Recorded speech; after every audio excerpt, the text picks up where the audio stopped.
Rice কুকারে আজকে আলু সিদ্ধ করতেছি, গ্যাস একদম নিম্ন দিয়ে।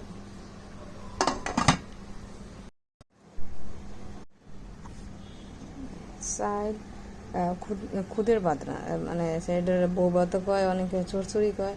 এটা রান্তাছি, তাই চাল দিছি, এরপরে সে তেল দিছি একটু, এরপরে পেঁয়াজ, এরপরে কাঁচামরিচ, এরপর মানে কাঁচামরিচ না শুকনো মরিচ দিছি, আমার কাঁচামরিচ নাই, তাই লবণ টবণ সব দিয়ে বয় দিছি রাইস কুকারে।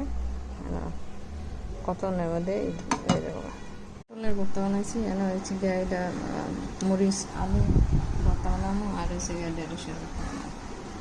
মরিচগুলো ইয়া করতেছি, পেঁয়াজি কাটতে লাগছে, আলু ঢেঁড়স। এটার ভিতরে ইয়া দিয়ে দিয়েছিলাম, ঢেঁড়স দিয়ে দিয়েছিলাম, যেন রাত্রে আজকার খাবার ঢেঁড়সের ভর্তা, পটলের ভর্তা, আলুর ভর্তা, লেবু, আর হচ্ছে গিয়া অনেকে বড়ি ভাত কয়, অনেকে খুদের ভাত কয়, অনেকে সেগার চরচুরি কয়। আমরা আঙ্গা এলাকার এই চরচুরি রাঁধছি।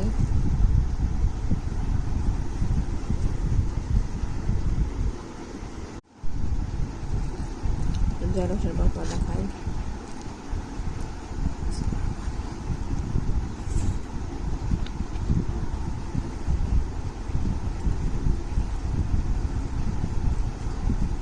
ভালো হয়েছে, জাল হয়েছে না?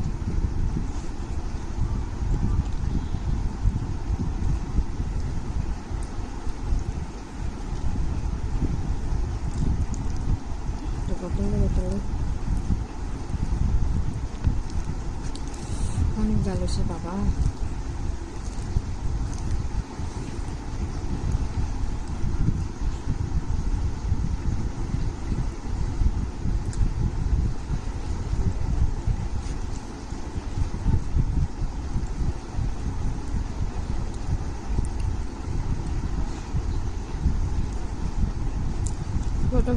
পটলের ভর্তা অনেক মজা হয়েছে।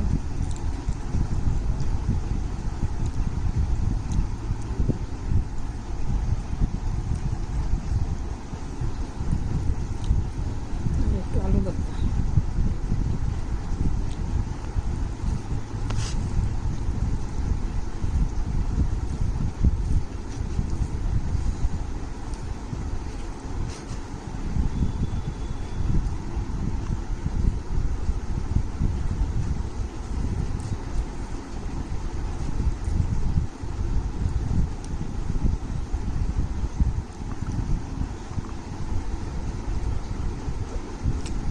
আলুর ভর্তাটা একটু কম লাগছে, কিন্তু অন্য দুধটা ভর্তা একদম কঠিন জানিস।